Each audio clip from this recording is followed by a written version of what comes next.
देख रहा हूँ कि यूट्यूब पे आया जा रहा है। मैं सोचा कि एक बार आके आपसे क्लियर कर लूँ। सबसे पहला अपडेट ये है कि आप एसटीईटी का जो रिजल्ट आया था, उस रिजल्ट में आप ओएमआर शीट की मांग बहुत दिनों से चल रही थी कि ओएमआर शीट हम लोग को नहीं मिला है, कि हम लोग का रॉ स्कोर क्या है और नॉर्मलाइज स्कोर क्या है। तो गुड न्यूज़ है कि अब आपको ओएमआर शीट मिलेगा और उसमें आपको पता चलेगा कि आपका रॉ स्कोर क्या है। और नॉर्मलाइज स्कोर तो आपको लोग को पता ही है, रिजल्ट आया है, तो आप लोग अच्छी तरह से देख सकते हैं कि आपने कितना स्कोर किया और वास्तव में नॉर्मलाइजेशन होने के बाद आपका मार्क्स कितना घटा या बढ़ा। और इसके लिए परहैप्स 50 रुपए फी लगेगी आपको। तो जो लोग भी आरटीआई करते हैं, आरटीआई में आप मांगिए सूचना के अधिकार के तहत, अपना पूरा डिटेल्स दीजिए उसमें कि मैं आप अपना नाम, पिता का नाम, अपना roll number, date of birth वगैरह वगैरह सारा डिटेल्स भर दीजिए। और उसके साथ कहिए कि हमने एग्जाम एसटीईटी 2019 का दिया था और उस परीक्षा में जो मेरा ओएमआर शीट है वो हमको प्रोवाइड कराया जाए। और साथ ही साथ ओएमआर के लिए जो भी उचित फी होगा उसके बारे में हमें सूचित किया जाए। अपना मोबाइल नंबर, ईमेल आईडी दे दिएगा कि हम उस पे सूचित किया जाए जो भी फी लगने वाली है एसटीईटी के ओएमआर शीट को लेने के लिए। ओएमआर से एक स्पष्ट हो जाएगा। बहुत लोग का ये था कि नॉर्मलाइजेशन से बहुत नुकसान हुआ है, फायदा हुआ है, तो सबको ये पता लगेगा कि नॉर्मलाइजेशन से कितना फायदा और कितना नुकसान हुआ है, आपका रॉ स्कोर क्या है और फाइनल स्कोर क्या है, दोनों आपको पता चल जाएगा। ये तो था पहला आपको एसटीईटी के ओएमआर शीट के बारे में। आप कट ऑफ भी मांग सकते हैं, हर विषय में कितना कट ऑफ गया हुआ है। Cut off in the sense जो मेरिट लिस्ट बना है वो कितने कट पे बना है, कैटेगरी वाइज कितना कितना कट ऑफ गया है, तो हर विषय अपना अपना मांगिए। ऐसा मैंने भी किया है आरटीआई, बट हो सकता है कि एक बार में सारा आरटीआई मिले। आप लोग भी अपने अपने लिए मांगिए कि जैसे एक एग्जांपल दे रहा हूं, सामाजिक विज्ञान है पेपर 1 में, सामाजिक विज्ञान का जो प्रश्न है वो मांगेंगे तब कि सामाजिक विज्ञान का कट ऑफ कितना गया हुआ है मेरिट लिस्ट में और किस कैटेगरी का कितना कितना गया हुआ है। कैटेगरी वाइज हमें सारा डाटा उपलब्ध कराया जाए। ये आरटीआई सब लोग कर दीजिए, सब लोग अपने तरफ से करिए। ऐसे मैंने भी किया है, बट हो सकता है कि मेरा लेट से मिले, आपको पहले मिल जाए, मैं भी ऐसा हो सकता है। तो आप लोग ये प्रयास करते रहिए, सब लोग आरटीआई करिए। ये सारे जवाब आपको, जो भी डेटा फैक्चुअल डेटा है वो सारा डाटा जो है आपको बोर्ड से मिलेगा। ये इंपॉर्टेंट इंफॉर्मेशन है आप लोग के लिए।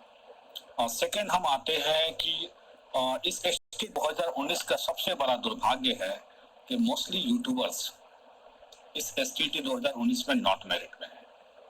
मेरिट नॉट मेरिट का फैसला कोर्ट करेगा, हम ये जान रहे हैं कि भविष्य के गर्भ में है, लेकिन जिस तरह से उन्होंने अपना ईमान बेचा है ना, वो एक देखने वाली चीजें हैं कि जो यूट्यूबर कल तक ये बता रहे थे कि एसटीईटी में इतना कट ऑफ जाएगा हिस्ट्री का, इतना कट ऑफ जाएगा ये अंग्रेजी का, सॉरी मतलब जो भी है सोशल साइंस का, इंग्लिश का, हिंदी का, वो यूट्यूबर आज ज्ञान देते हैं क्या कि ये एक एलिजिबिलिटी टेस्ट है और इसमें जितने भी लोग क्वालिफाइड हैं वो लोग जो है वो जाएंगे।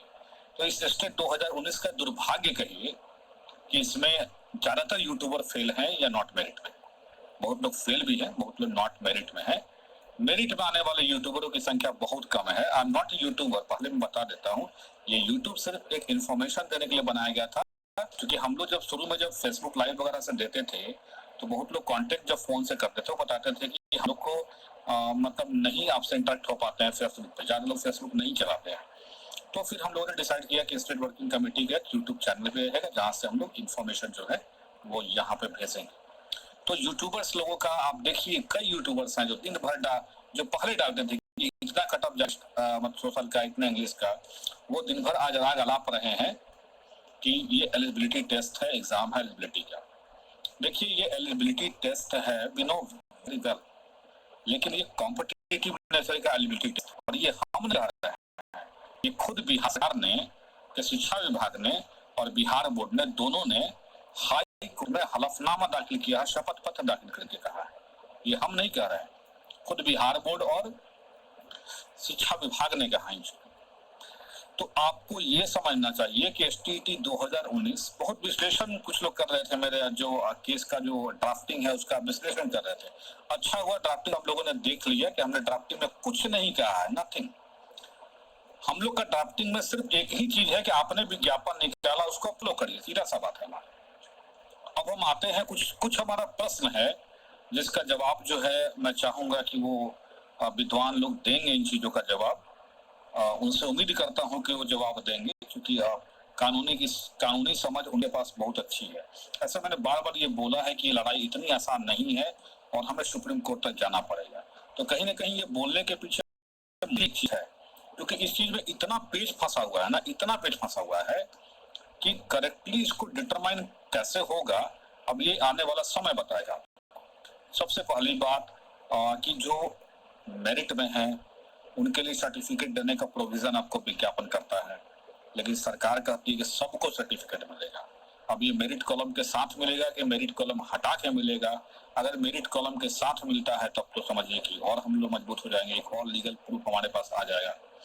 और अगर मेरिट कॉलम हटा के मिलता है तो थोड़ा सा हम लोग का लीगली जो प्रूफ है वो हम लोग के पास नहीं रहेगा। ठीक है, तो मेरा कहना ये था कि आप 3 प्रश्न का जवाब हमें दे दीजिएगा। जो विश्लेषक हैं, एसटीटी का विश्लेषण करते हैं, उनसे बस 3 प्रश्न का जवाब पूछिएगा। जो लोग भी उनको फॉलो करते हैं या उनका वीडियो मेरे पास कुछ लोग भेजे थे कि सर देखिए क्या बताया जा रहा है, उनसे पहला प्रश्न पूछिए कि एसटीईटी कंडक्ट कराने के लिए क्या बिहार सरकार के पास कोई नियमावली है?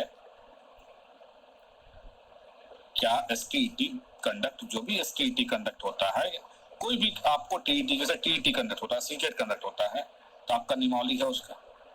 क्या एसटीईटी कंडक्ट कराने के लिए कोई नियमावली है? क्या एसटीईटी कंडक्ट कराने के लिए एनसीटी के कोई गाइडलाइंस है? जवाब मिलेगा आपको नहीं।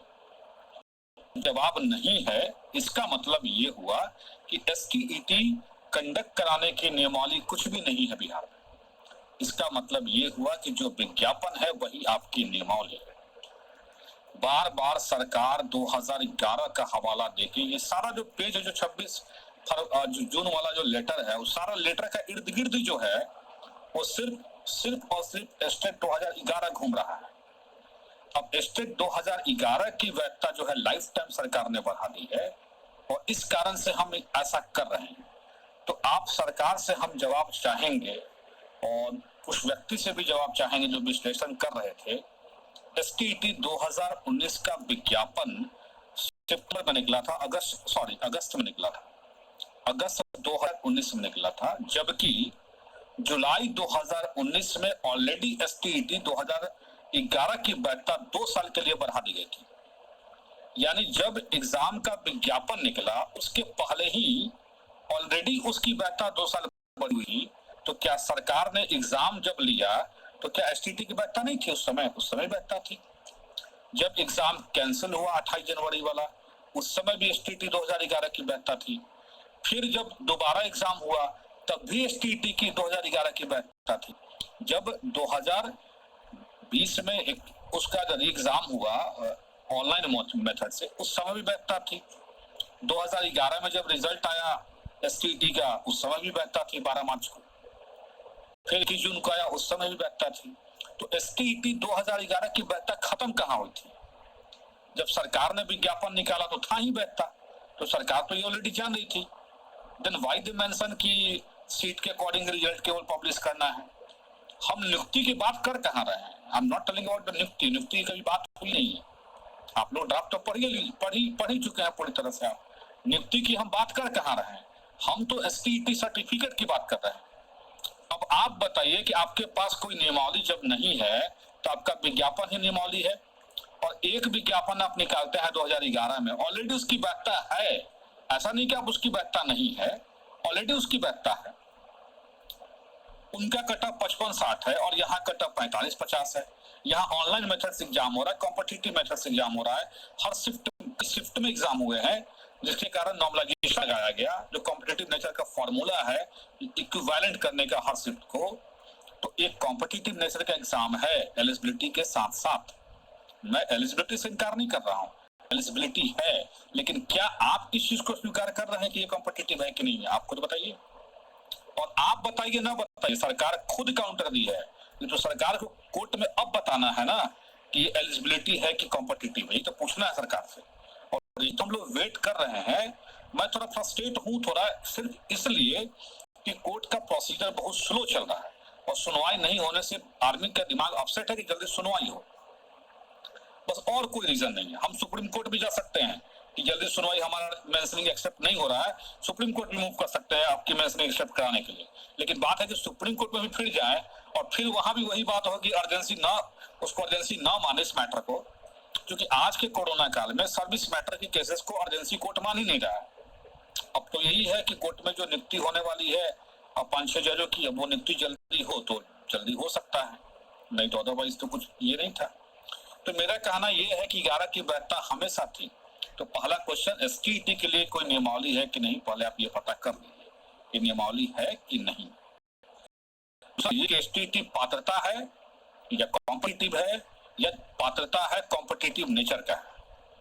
कोर्ट में सरकार ने दिया था कॉम्पिटिटिव नेचर का है, लेकिन है एलिजिबिलिटी। हम उससे कहाँ इनकार कर रहे हैं, हम तो उस बात को अभी भी कर रहे हैं और यही हमारा डिमांड भी है। हमारे रीट में भी डिमांड किया गया है, हमने एक्स्ट्रा तो मांगा है ही नहीं आपसे, सरकार से वही मांगा है जो सरकार ने हमें विज्ञापन में दिया था।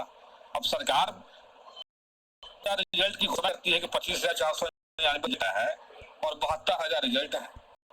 तो इसलिए मैं पूछता हूं कि आप क्वेश्चन पूछिए उन लोगों से कि बताइए एसटीटी परीक्षा नियामक क्या है, क्या नियमावली है एसटीटी का।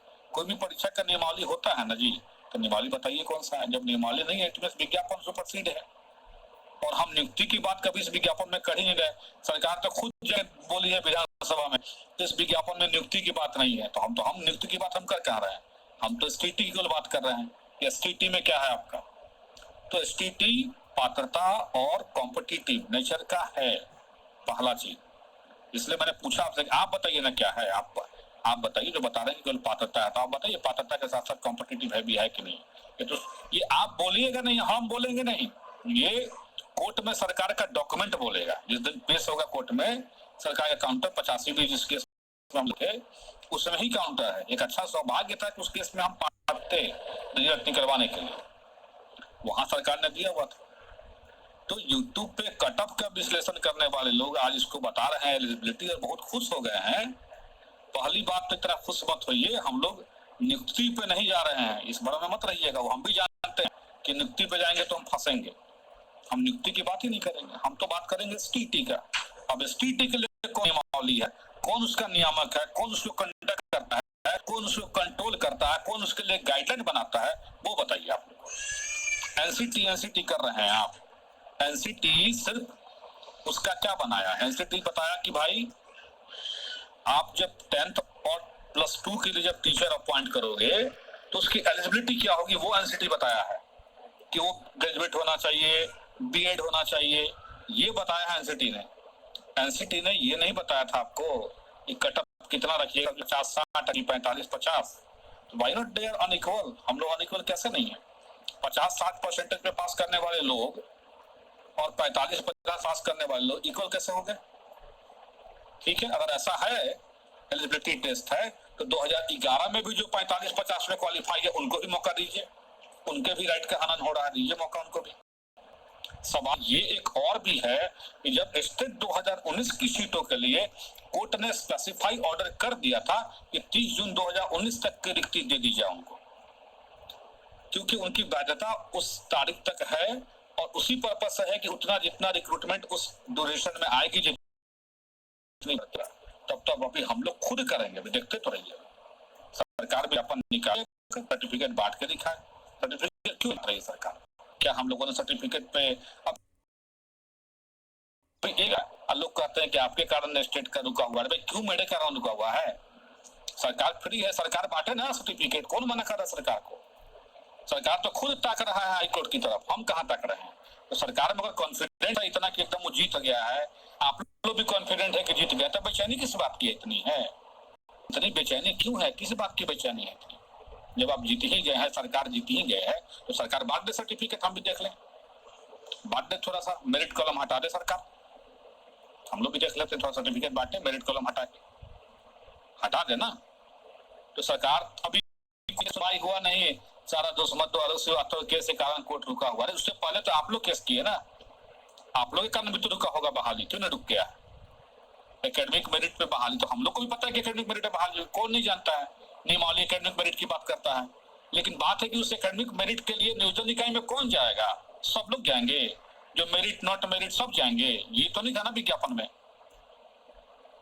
11 की आम सरकार बच रही है, सरकार जवाब दे कोर्ट में कि 11 बैठता कब। तब उसी घोषणा को बचाने के लिए शिक्षा मंत्री जी ने अपनी नाक बचाने के लिए कह दिया कि सब लोग मेरिट और सब लोग जो है क्वालिफाइड पे फाइट कर रही है।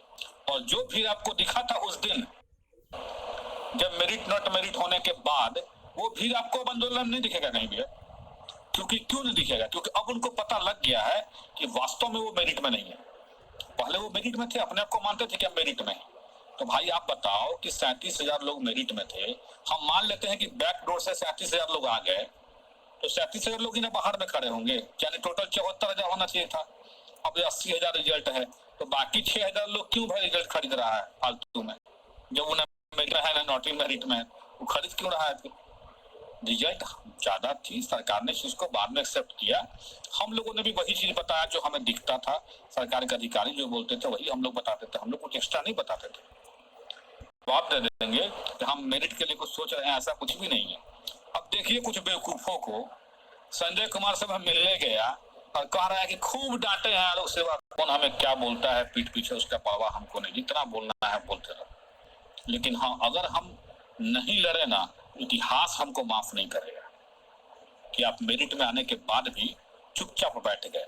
बहुत लोग चुपचाप बैठ गए, उनको लग रहा है कि भाई एकेडमिकों पे होगा तो हमारा तो हो ही जाएगा, क्या दिक्कत है, होना चाहिए तो हो ना, सरकार करे ना, कौन रोक दिया? क्या कोर्ट ने स्टे लगा कि हर 7वां चरण आप मत करिए? क्या कोर्ट ने स्टे लगा दिया है क्या कि आप बहाली मत करिए, स्टार्ट मत करिए? पहला तो हमारा चरण से कोई मतलब नहीं हमारी बहाली को।